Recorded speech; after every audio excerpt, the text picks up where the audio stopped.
So record. All right. Hello, everyone. Welcome back to another episode of CRNA School Prep Academy podcast. I'm your host, Jenny Fennell, CRNA, and today we have a very special guest episode with Morgan Potts. Welcome, Morgan. Hello. Thank you for having me. Yeah. So you guys, Morgan has been with me for a while now.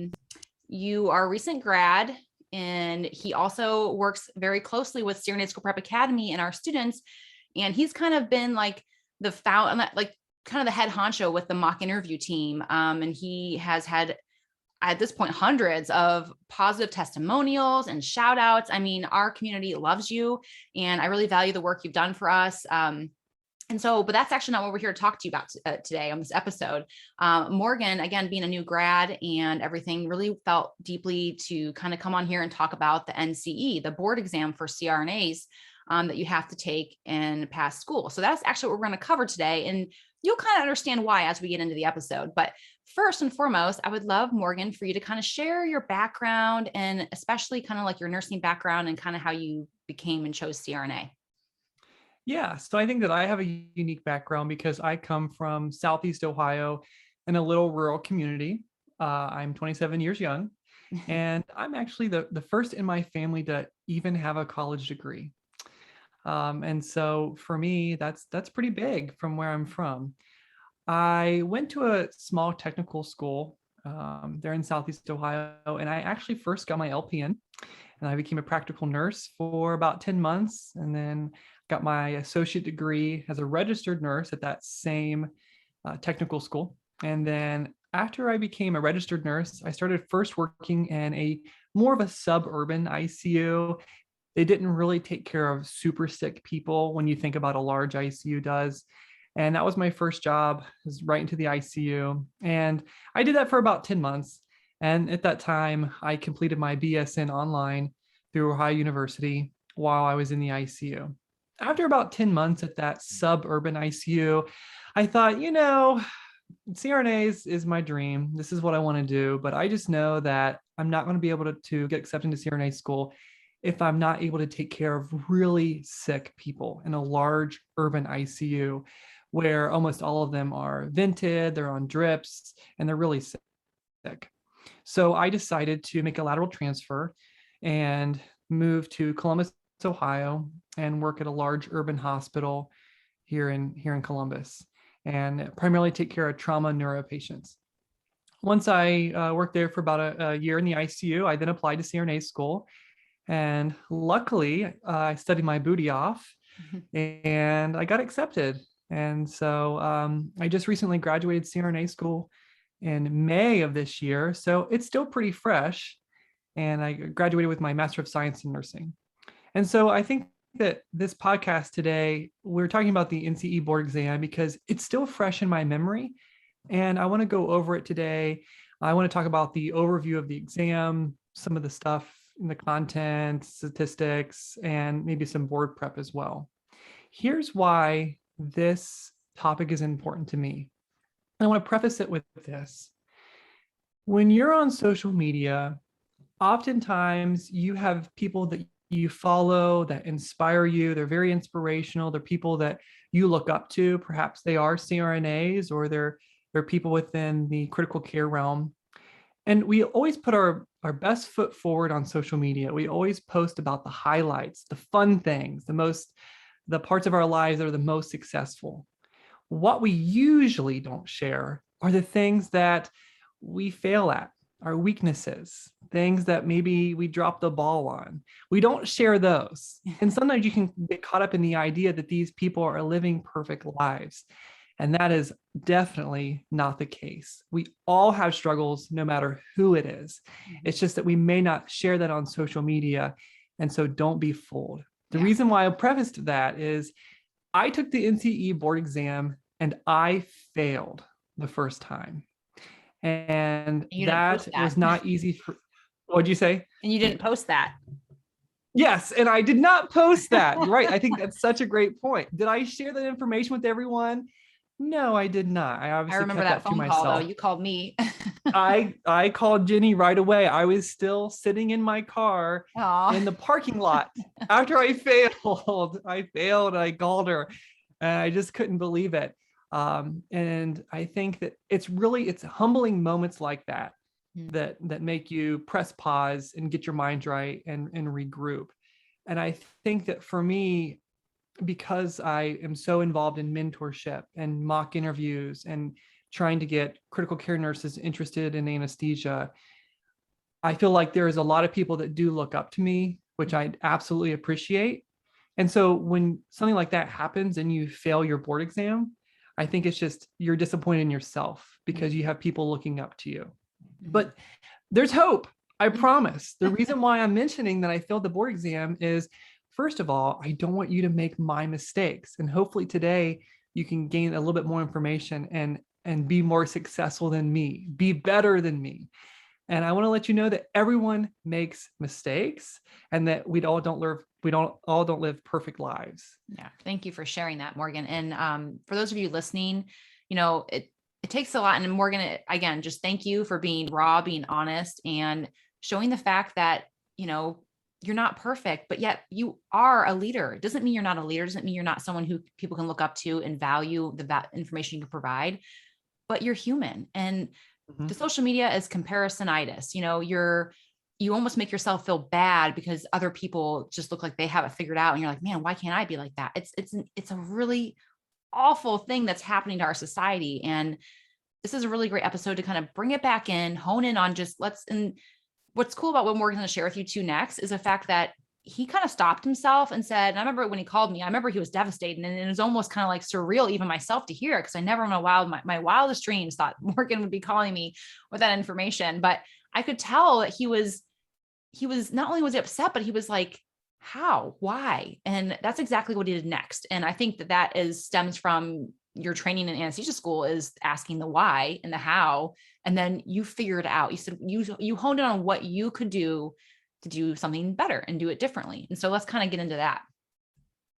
Yes. So first, I think, talk about the overview of the exam first, and then we'll talk about maybe later on in the podcast, kind of the things that I did differently once that sounds great. Great.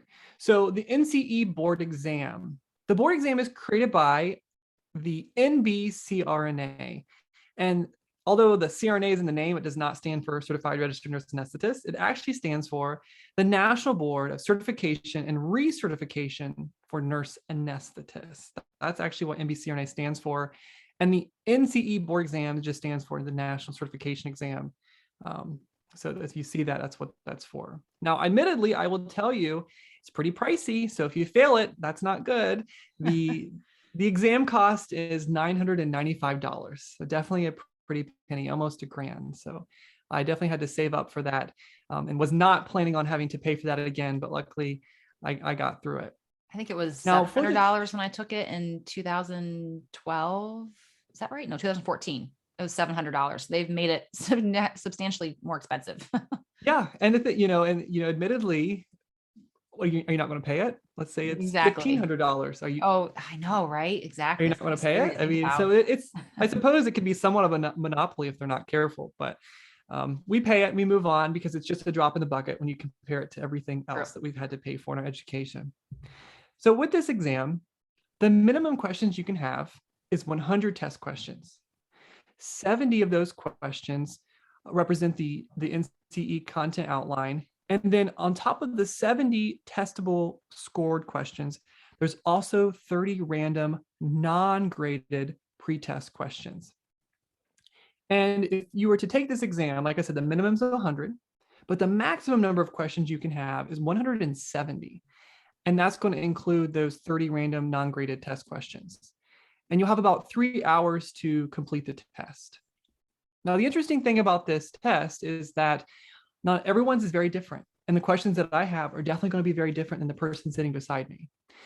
The NCE is administered using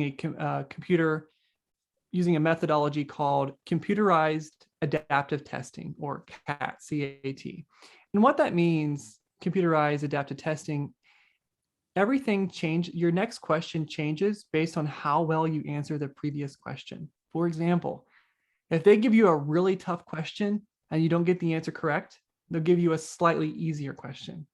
And if you don't get that question right either, They're going to give you an even easier question to see if you can get that one correct. And if you get that one correct, then they'll continue to bump it up. And it kind of, so every question will change how hard the question is based on whether or not you got the previous answer correct. And that's where that adaptive testing came from. Now, these questions, like I said, the minimum is 100, and it'll be multiple choice, multiple correct, meaning select all that apply. And they'll tell you how many you can select, 2 or 3, for example. There'll be drag and drop. There'll be a hot spot where you have to click X marks the spot on a particular picture.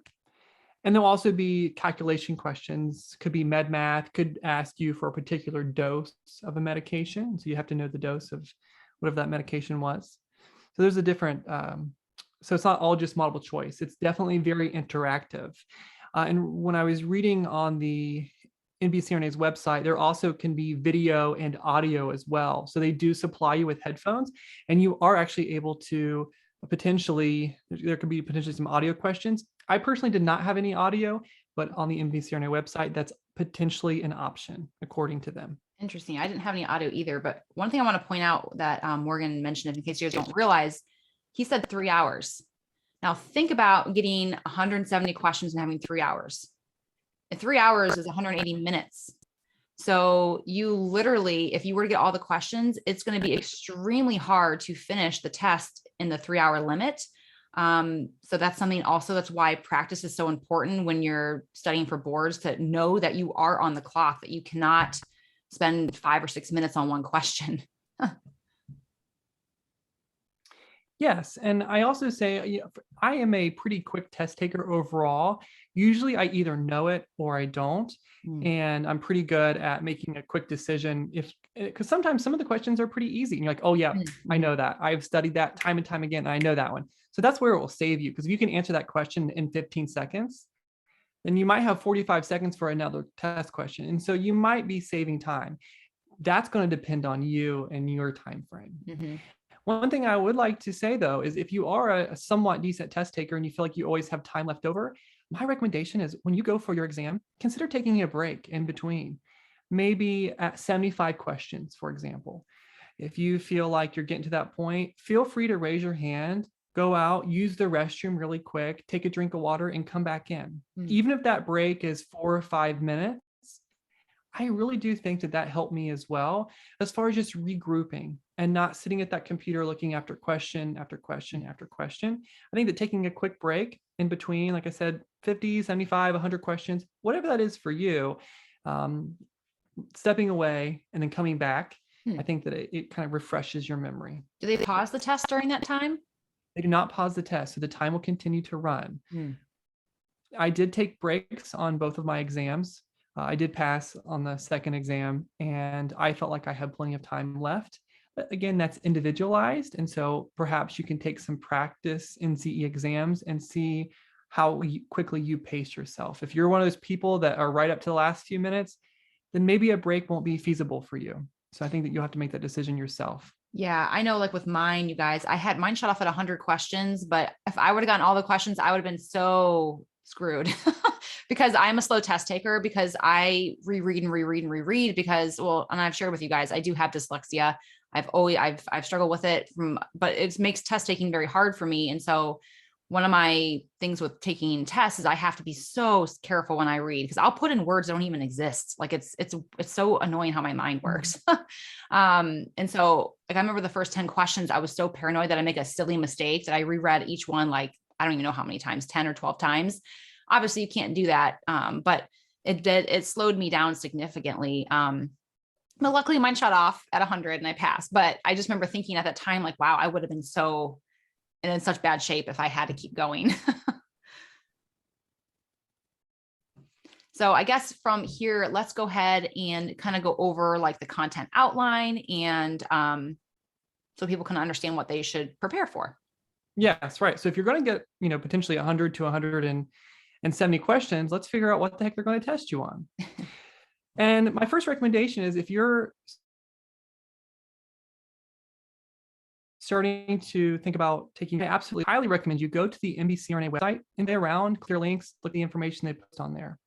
They do have a PDF document that you can download on their resources will actually give you a breakdown of the content outline, what they expect to know. And it's actually very detailed. It will tell you specific topics that they're going to quiz you about. It's very in-depth. It's about 4 pages of all the content that they're going to potentially question you on. There are 4 main categories, however. Oh, Morgan, you're cutting out a little bit. I'm looking at your internet connection. It's in the red. Can you hear me, The Morgan? main anesthesia for surgical procedures, and luckily provide.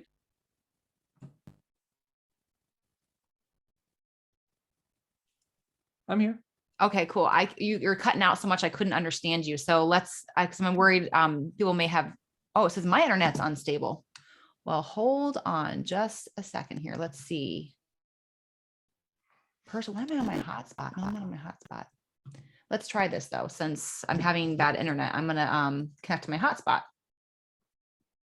All right, can you hear me now? I can hear you. Okay. I want to make sure before we keep going that it's not going to be too patchy, because I don't know, unfortunately, I don't know like if this is on my end. Okay.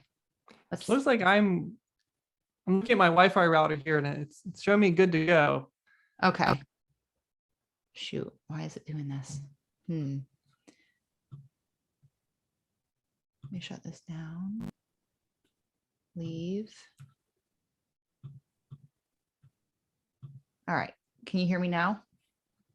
Yeah, I can. Are you just going to be able to trim that piece there? Yeah, exactly. Yeah, it's no big deal. So we'll just kind of go back to like I think we'll kind of go back to what you were going over, like there were 4 pages of information. So we'll just kind of take it from there.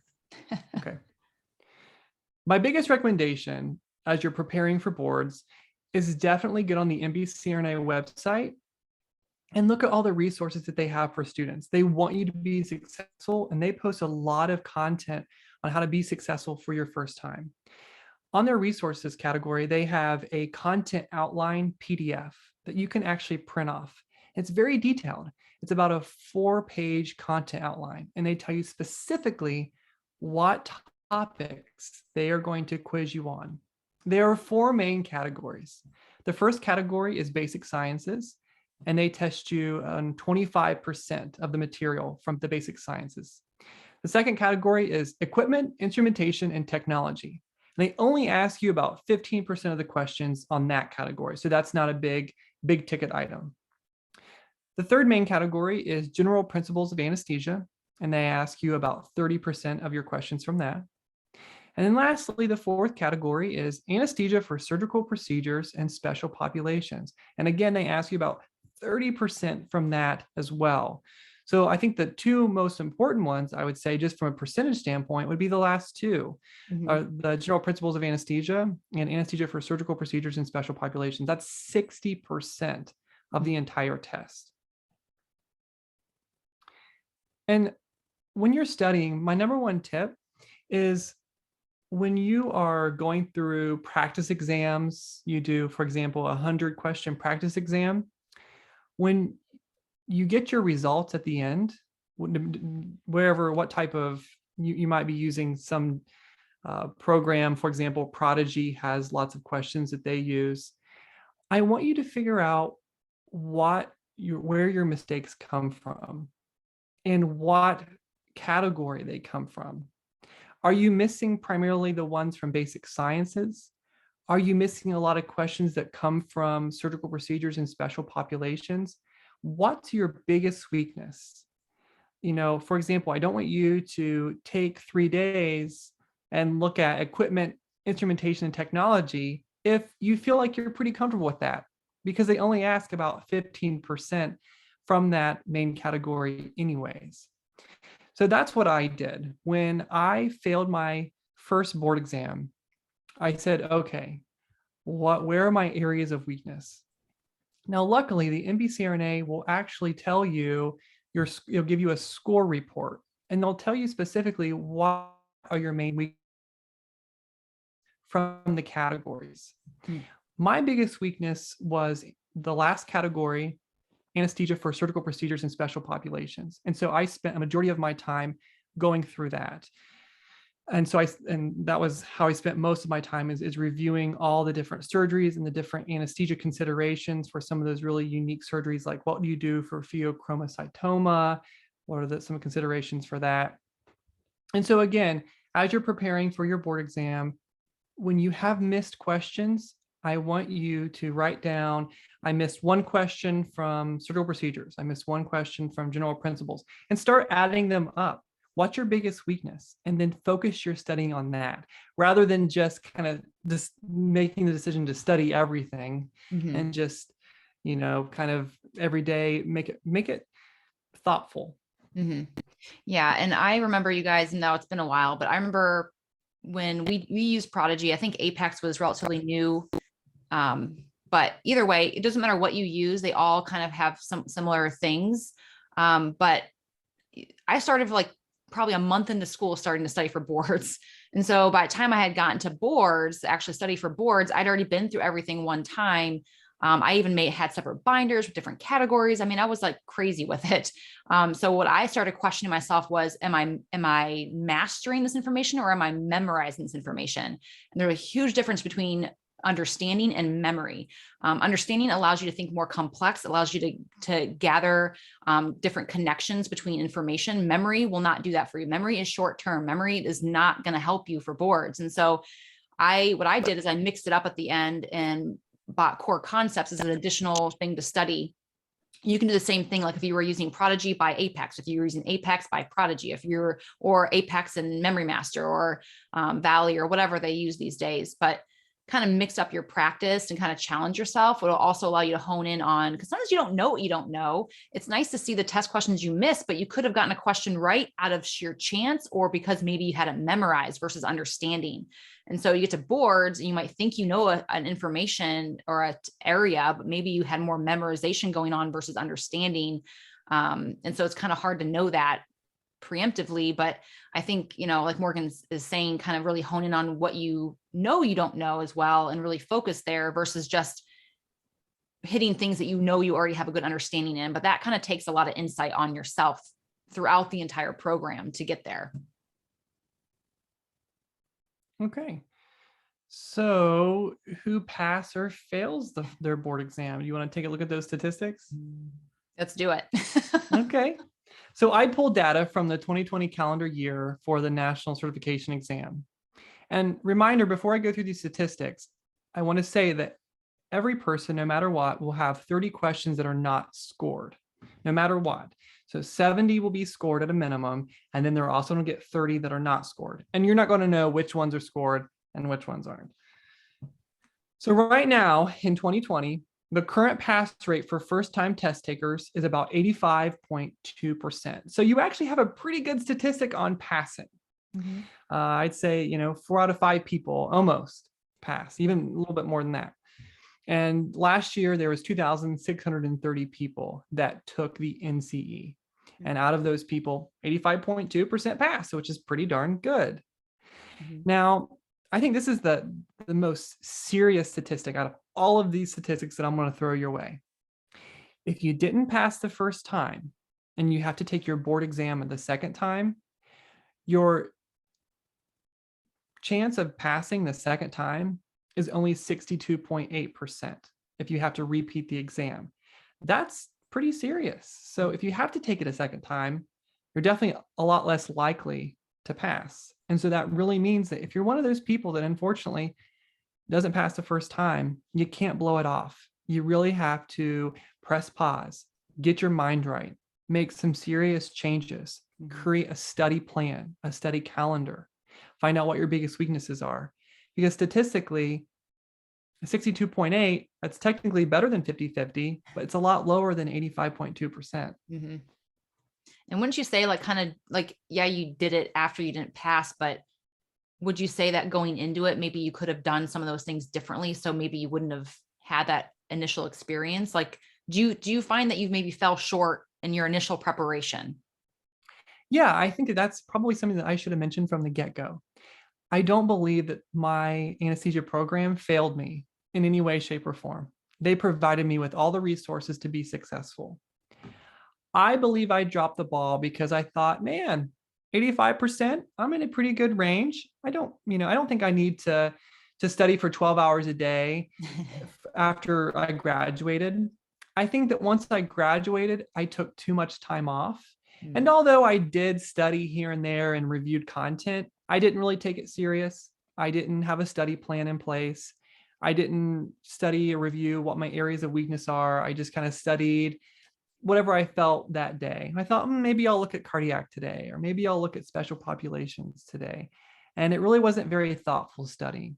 And so I just want to reiterate, I don't believe my anesthesia program failed me. I just did not study the way I should have. I took too much time off when I graduated and relaxed. And I probably shouldn't. I should have kept that momentum all the way up until I actually took boards. And so it's 100% my fault. And there was absolutely some things I could have did to change my study habits to be more successful the first time. And I think that's interesting. I would love to actually even get some perspective on other people who have had similar experiences, because the only other person I know personally that had issues passing boards was an anxiety issue that she was well aware of. And she actually ended up being on a beta blocker during school because of it.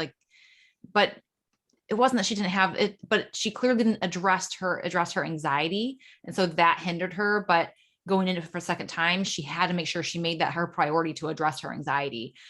So had she addressed that prior to going into the exam, things could have been different. But yeah, it's really important, you guys. It's like when you graduate, I know it's exciting, you're almost there, but man, just put the brakes on for a little bit longer. Just go balls to the wall crazy with your studying. I mean, something I usually don't say this because I'm not a big proponent of kill yourself, because I don't think you should, but you got to pass boards, because once you pass boards, then you're free. Then you're finally free. I can't imagine the drudgery of getting that. No, you got to retake it, and how gut wrenching and punch in the stomach that would feel like. So I don't want you guys to experience that. Just whatever energy you have left in you when you graduate, use that and just push yourself to the finish line. That is literally the home stretch. That's when you can see the finish line in the distance. You just gotta, and your knees are buckling, you're in pain, you're thirsty, but I'm telling you, you gotta give it the effort and try to go all the way. Because if you give into your fatigue at that moment and you're like, I need to relax, I need to just go on. I've known people who go on vacations before boards. Save that for after boards. That's my piece of advice, to really just go all in, push as hard as you can, and it'll be worth it if it means that you don't have to retake this test. I think that you made a good point about how gut wrenching it is. Oh, I can't imagine. You do have to retake the exam. It's the worst feeling for all different reasons, but knowing that, potentially some of your colleagues pass, some of the students you work with, and they're going to text you, hey, how was it? Hey, did you pass? Hey, are you in? And, then you have to say, oh, I'm sorry, but no, I didn't pass. And it's just such a gut wrenching moment. So learn from my mistakes and keep that momentum. Keep studying after you graduate. And also delay your start date with your job. I know sometimes, so how long do you have to wait? I know they know they've changed this rule recently, but did you have to wait a certain period of time before you could retake it? There is actually no wait time. And I verified that with the MB-CRNA. There's no wait time. You can reapply. I believe I was able to schedule it the same day, actually. Oh, okay. Well, that's changed, because when I think it was a 2-week, it was more than 2 weeks that you had to wait for it. So they must have changed that. But still, I mean, if you did want to take 2-3 weeks more to study, then you could potentially delay your start date at your job even. So that's something to also consider, because that'd be more money lost. So yes. And not that I would ever want you to do this, but you can take it up to 4 times in a calendar year. 4 times. Yeah, gosh, that would be awful, but at least people know. But let's not think about that, because I think everyone we're not even going to think about that. You're going to pass it.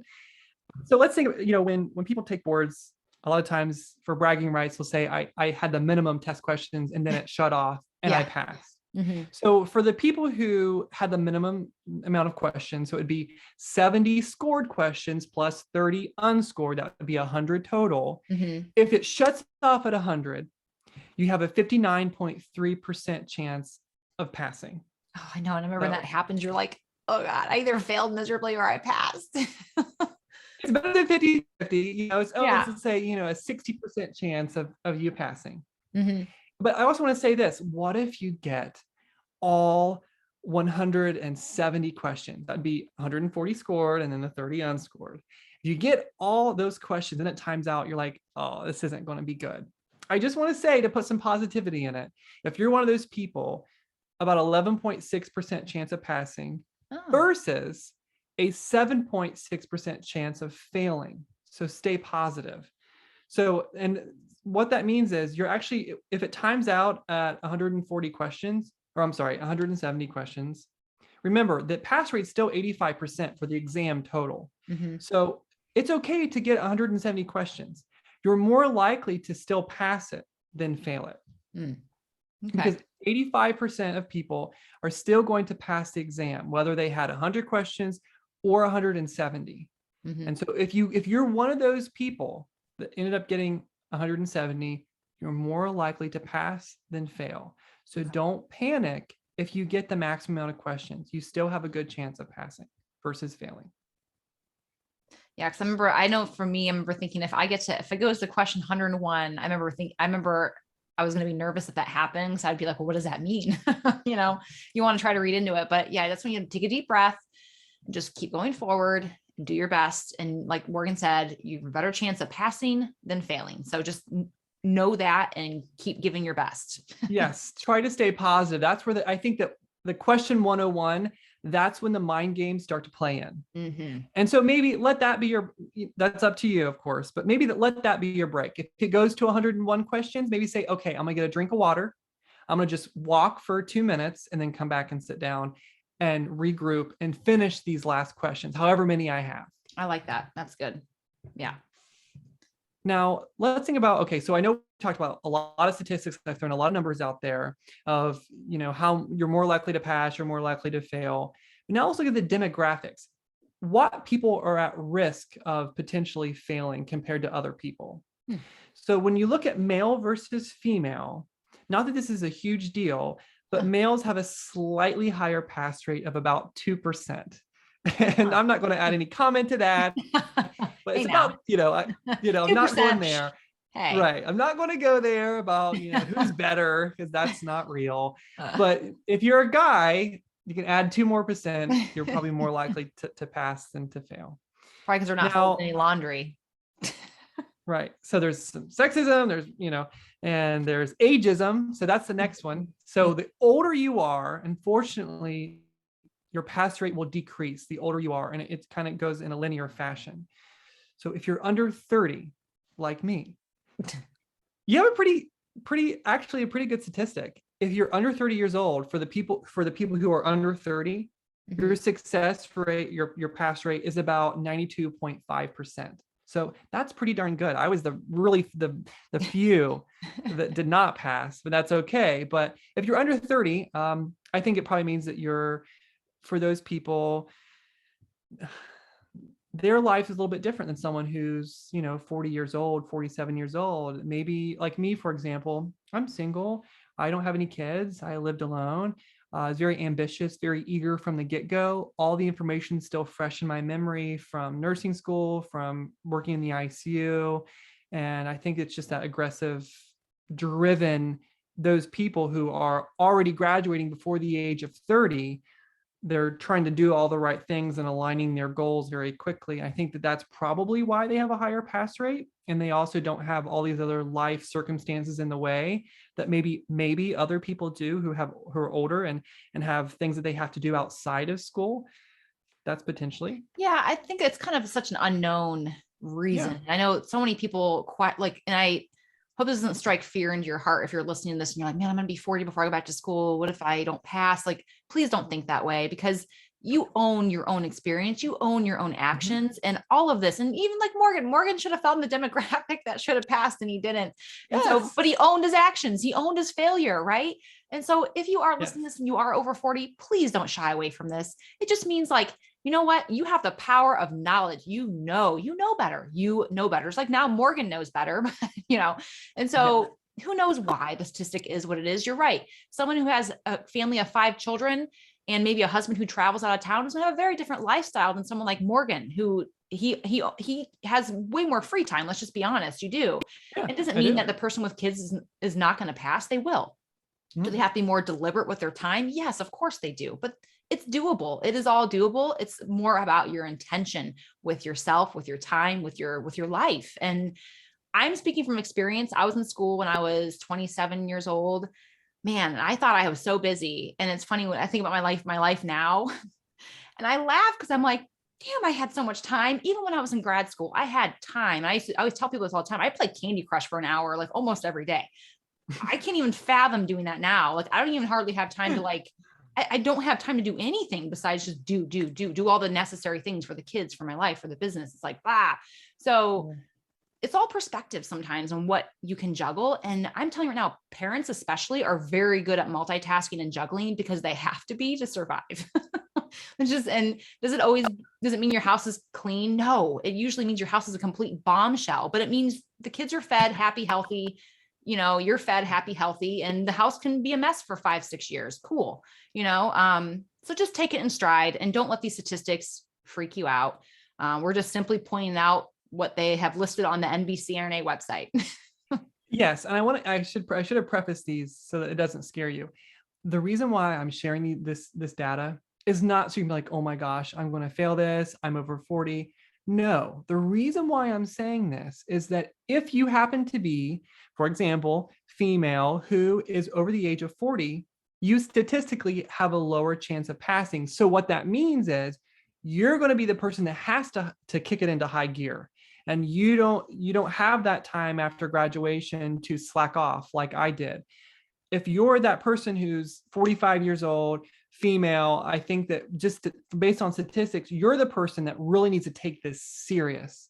And like Jenny said, balls to the wall, create a study plan. That's when it's the most serious for you. And that's why I'm sharing this. And if you're 40 or more, the statistic is you have a 72.1% chance of passing. And so that's still really good. Yeah. The reason why I'm mentioning it, just to reiterate, is so I want you to create a game plan if you do fall into that category. Yeah. And maybe this is me it's my podcast, so I can say whatever I want, right? But I hate to say, and maybe this is me being probably sexist, whatever, it is what it is. But women, at least in my own experience, just with whether it be growing up as a child, whatever, women do tend to have more responsibility when it comes to rearing children and maintaining the household. And not all the time, and I'm not saying but I'm just saying that could play into the statistic too. Like men tend to, just in general, men tend to be more successful business owners because they're not involved not that they're not family men, but I'm just saying it just seems to be this social economic divide. Sometimes I think women are kind of under more pressure in the home to juggle all the kids' stuff than say the man is. The man's like, oh, go do your work, go do your thing. And we'll be here. We'll have dinner ready for you and get home. That's totally sexist. And I don't live my life like that. Like me and my husband were a 50-50 equal. Like that's how we've always been. And I never would have married him if he was not game for that. And sometimes he's 70% and I'm 30%. Sometimes, a lot of times nowadays, like he is awesome. Like he'll step up whenever he needs. So I'm not saying that I believe in this. I just know it to be true because again, I had family, I had mom and dad too. And like, I see friends, families, and it just sometimes tends to be true, but not always. Okay. So no, I know. I 100% agree with you. Everything you're saying. That's a very good point. Yeah. Just don't read into the statistics too much. Just own yourself. I guess we'll leave it at that. Now, let's say, I think I've solved this question a few times going into the ICU Dreaming About Anesthesia Facebook group. And the question is, what type of ICU experience is best? Yeah. Now, they're asking that question to get accepted into CRNA school. But does your ICU experience change how likely you are to pass the exam? And so the MBCRNA actually looks at this. And I pulled 5-year trend data. So this data doesn't come from just the year 2020. This comes from the previous 5 years. Okay. And so if you worked primarily in a MICU, CCU, PICU, or a SICU, your pass rate's about 85%. And again, that's based on a 5-year trend. Yeah, this is huge, you guys.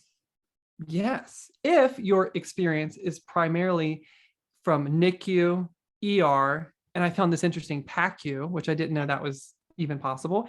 But if your experience is NICU, ER, PACU, then your pass rate's about 80%. So there's about a 5% difference based on what is what shows to be the best and what shows to be provide you the least. But that's experience. below the national benchmark of 84%. So that's huge. What I also want to point out what Morgan just said about all this, they actually break this down more than just this. I think they only release it to program faculty because it's like in some journal through the ANA. But however, they look at all of the units and literally have percentages from literally every single unit: PICU, NICU, ER, CCU, TCU, MICU, SICU, the burn, every unit you can fathom. They have data on it as far as pass rates, you guys. And this plays into a lot as far as why programs pick and choose what units they prefer. And so know that it's not a random discrimination against PICU, NICU nurses. It's because they have data that says more students are likely to pass boards at this percentage rate coming from these units. And so that's when the schools are saying no ER experience. That's where they're getting it from, not because they're saying you're not going to be a good CRNA. It's because statistically, that's what they have to go by to keep their doors open for their board passing rate. Yeah. So I think some pretty cool statistics. And I will say all this information I'm sharing with you today is straight from the MB CRNA website. I did not have insider access to this data. They do publish on it via a PDF. So you're definitely welcome to check all that out. And look, if you're from a particular ICU, you're welcome to actually look to see what ICU you're from and see what the statistic is for that particular ICU. And remember, these are just numbers. Your own journey is individualized. Yes. And I don't want to also make, some of you might be like, oh no, I got to leave my unit and go to the SICU. That's not at all what we're saying. That's not all what we're saying at all. Please, if you're an ER nurse, look into your programs, investigate what they take. And should you maybe go pick up some time in the adult ICU? Well, that's to be determined based on your school's recommendation. I don't think it's ever going to be a bad thing to moonlight and pick up an adult ICU to gain some perspective on your ER experience. I think overall it'll broaden your horizon with options. However, we're not saying that if you only have NICU experience that you're not cut out for CRNA school. So please do not think that. And they do pass boards clearly. And I personally think PICU, NICU nurses have a very good understanding of dosing when they go into anesthesia school, which gives them a huge leg up in clinical. Yeah.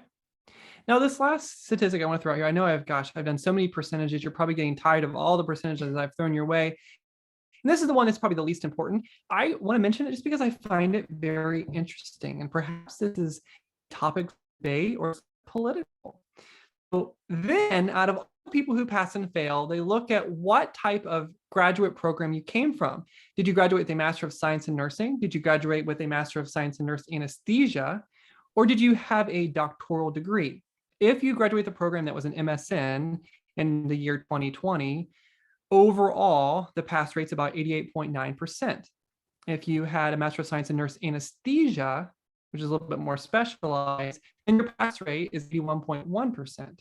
And if you were to go that additional time frame of that 3 years and complete a doctoral degree, the pass rate is 86.8%. So really what I'm trying to point out here is, interestingly, and there was about 3 times more doctoral programs than there are Masters of Science programs in the year 2020. So there's actually more doctoral programs, but there's about a 2% decrease if you're in a doctoral program versus a master's program. And I don't have the answer why. I just find that fascinating. If I had to hypothesize without seeing these statistics, if you would have asked me this, which one would have been more successful, I probably would have told you the doctorally prepared students, because they're in school for a longer amount of time, and they're also completing, some type of research project. And I would have thought, just thinking that they probably would have had a higher pass rate versus the master's prepared nurse anesthetist or students. So this is just one of those interesting statistics, but don't mean much. Yeah. And who knows what that is. And like Morgan said, when this data was pulled, there were so many more doctoral degrees, which if you're no statistics, that plays into a lot as far as whether it's statistically significant or not. So whether this is really that important is probably, like Morgan said, ... but it is interesting nonetheless.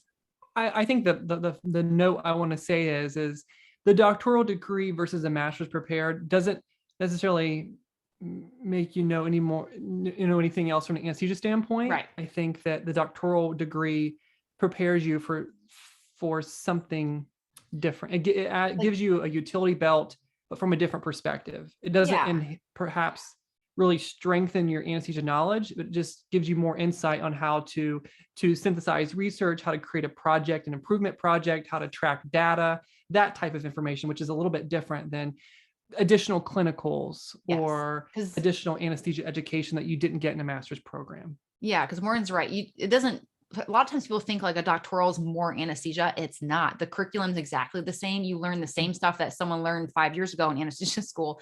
It's not any different. And the boards are not any different. All it is a project, a research project. That's essentially what tacks on that time. And I think they do this for, you could call it leadership skills, or like Morgan said, maybe having some kind of different perspective on your practice so you can be more of a leader and more of a initiator and making change and implementing things that can make a bigger difference in people's experience. But as far as anesthesia goes, it's the same. So who knows, maybe, yeah, I mean, and they tend to front load that information. I mean, the doctoral degrees tend to front load that project because they want you to hone in on anesthesia towards the end around boards. They don't want to like wait to cram all this doctoral work at the end when you need to be studying for boards. And so that's why they all front load that type of work. Okay. All right. So if you're preparing for boards and you know all the statistics, how are you going to prepare? How are you going to study? And there's so many different ways. I couldn't list all of them, but I want to talk about 4 of the main board prep names that have been in the business for a while. I would say the first and foremost, it's probably, in my opinion, I'm perhaps biased, the kind of the rising star here is Apex Anesthesia. And if you ever comment on social media and say, what's the best board prep? From my experience, I've seen everyone across the board say Apex, Apex, yes. Apex, Apex. It is a great comprehensive and up-to-date nurse anesthesia review course from start to finish. And I will tell you, I just spoke to Kevin Baker, who is one of the creators of Apex. And he just said over the phone that there are of 109 nurse anesthesia programs that require Apex.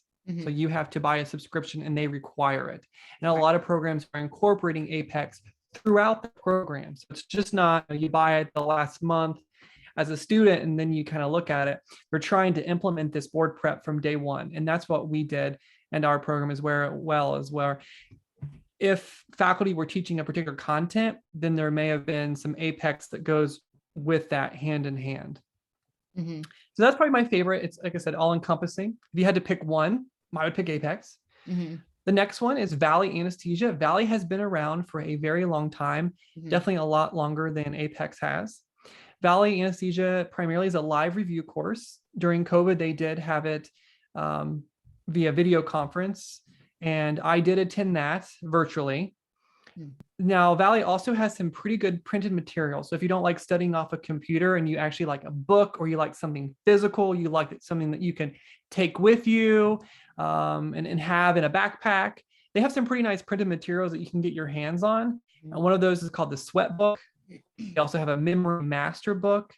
And then they also have the Memory Master, rather than the book, they have it put into note cards if you're a note card person. And I do think that the printed materials from the Valley Anesthesia are really nice. If you're a person that likes to physically and tangibly touch something, definitely check those out. Even if you don't want to do the live review.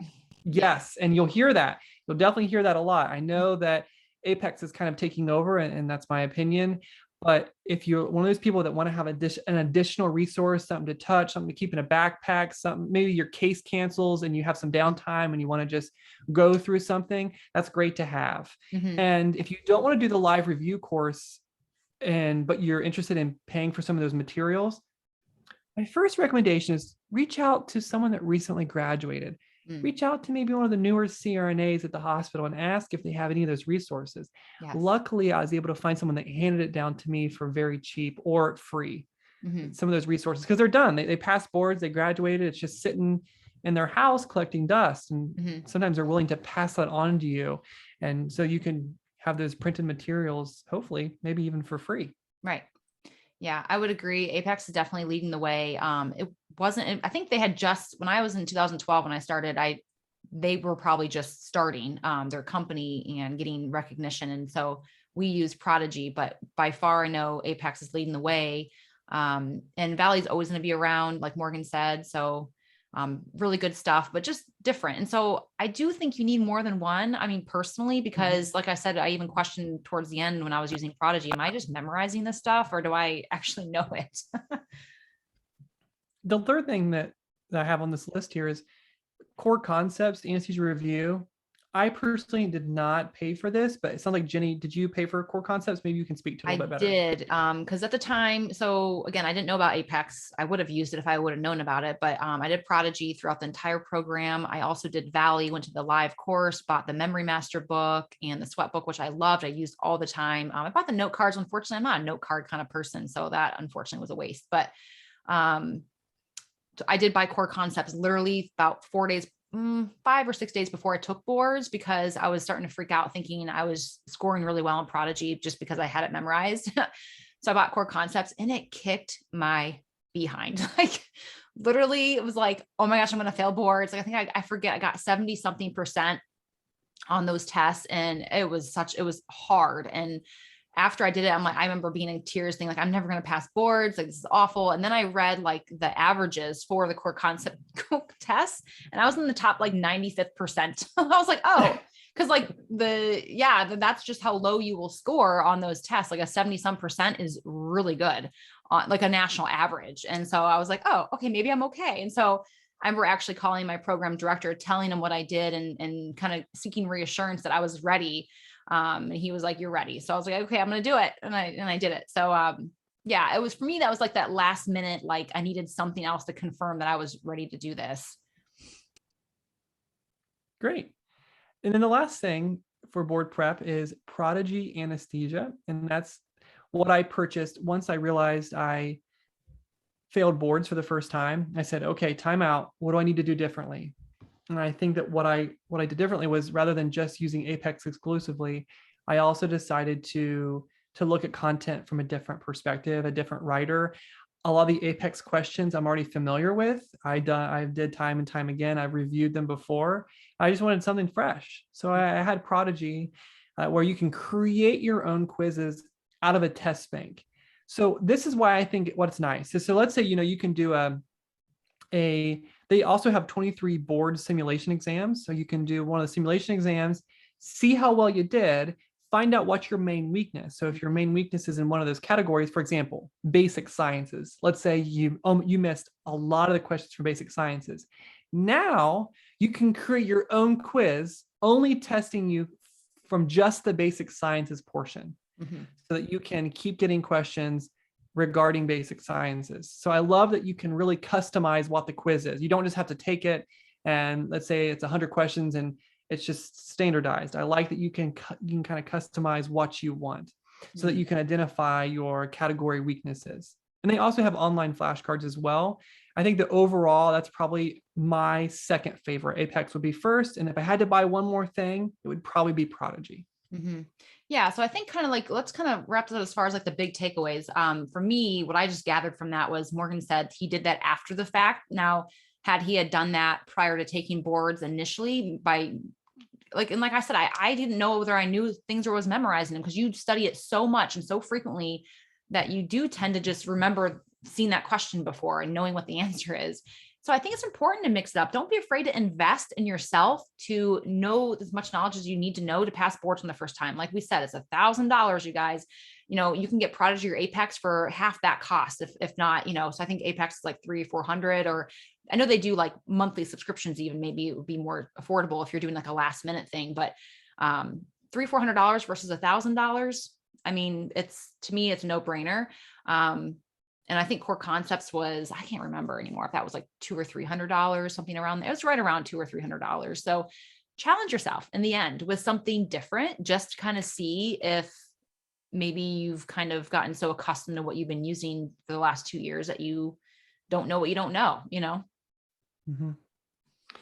Yeah. And so ultimately after I failed the first time, pumped the brakes, I regrouped. I found out what I needed to work on more specifically. Every day was thoughtful studying. I created a study plan, like a kind of a calendar view. Today, I'm going to go over this, and this. I'm going to do these types of quizzes or like different types of board exams. And every day I took a little bit of a chunk of something. How And long then did you study every day for the retake? you Actually, know, I'd like to know what you I studied still, pre and post, meaning what was your hour study plan prior to taking boards? And then what was your hourly study plan when you retook boards? yeah. So before boards, I would say, if I'm being 100% honest with everyone, maybe about 1 to 2 hours every day. Okay. One Yeah, to that's two hours every day, just kind of, decided to review one particular topic. But gotcha. again, very thoughtful. Right. And then once I realized I failed and I had that gut wrenching feeling of, wow, I really dropped the ball. Huh. I would say that overall, I studied for about 6 or 7 hours a day, which is still not overboard. I still wanted to give myself some time to enjoy. I said, after 3 p.m., I'm going to study this morning all the way up into 3 p.m. And then once 3 p.m. hits, I'm going to put everything away and then be able to have an evening. Nice. I just made that decision because I still wanted to balance out my life and also being able to study. Yeah. And so I'd say about 6 like or that. 7 hours every day. Because and here's the deal, it's not about the hours, not exactly about the hours you put into it. It's about how thoughtful and purposeful that studying is. And that's why I felt like 6 or 7 hours a day was very manageable, because I created specific goals for myself every single day. So today I'm covering this, this, and this. I'm going to do these types of exams, and today and tomorrow is going to be a different. And so I was able to kind of map and outline all those different topic outlines. I felt like after studying 6 or 7 hours, I felt like that was good for a day. Yeah. I love how you mentioned purposeful studying, because that is huge. Because you could study 6 or 7 hours or 12 hours, but the 12 hours could just be not as efficient as 6 or 7 hours. So it really comes down to how you structure your study time. I remember, I think I did about 10 to 12 hours a day, but it was also structured, but I only did it for like a week and a half, and then I was done, completely done. And so some of my classmates study for an entire month. I'm like, there's no way you're going to get me studying for an entire month for this test. I just want to get it over with. So I did put in longer days, but I broke that up. I didn't do 11 straight hours. I would do a 4-hour chunk, go to the gym, take an hour break, do another 4-hour chunk, take a break, go walk the dog, play Candy Crush, whatever mindless activity that I chose to do for that hour. And then I would do dinner, have some enjoyment time, and then maybe like three hours or so before bed, again, hit the books. And then that was my day just for that week and a half leading up to boards. I only studied for 9 days for boards. I was one of the first ones to take boards in my class. And that's why I was questioning whether I should take it, because I was one of the first ones. And that's maybe one thing I should have also mentioned is, if you were to ask for my own one other tip, it's this. My recommendation is, I would not probably recommend taking boards that following week. I think if you want to ask me for my opinion, I would wait 3 to 4 weeks after graduation. I feel like that's the sweet spot. Just by looking at the statistics on my program that I went to, for the people who took it as soon as possible, as soon as they got their email that they said, you can register now, they signed up for it the next day, and they took it right after graduation. Overall, from looking at years past, those people were more likely to not pass the first time. It's for the people who jumped the gun, tried to take it right away, versus the people who took 2 or 3 weeks to take a deep breath from graduating and refocus on the content. And I think after 2 or 3 weeks, for whatever reason that is, they were more successful than people who were jumping the gun and trying to take it right away. So if you're nervous about passing and you've been struggling on exams, I would not just say, I'm just going to get done with it. I want to go on vacation. I'm just going to take it as soon as I can, and then I'm going to Cancun. Yeah. No, come on now. Give yourself a couple weeks to really dive deep into some of those content again that you haven't reviewed in a while. Yeah. Give yourself that time. Yeah, I agree. And like I said, I remember at the time I knew I was probably pushing it, but I did it anyways. But I do think the average was, like Morgan said, anywhere from 2 to 3 weeks of studying for most people to take the test. And one thing that I will just short and sweet kind of let you guys know, the reason why I did plan on taking it so quickly is because I was always I was always following the plan, meaning I never, like, we had a whole outline during our program as far as you complete this amount of modules every week for your board preparation. Yeah, I got behind occasionally, but for the most part, I followed that to the T. I never got behind. I had already been through Prodigy 2, maybe almost 3 times by the time I got to boards. So I had like, I didn't procrastinate. I made my board prep a priority from the very beginning.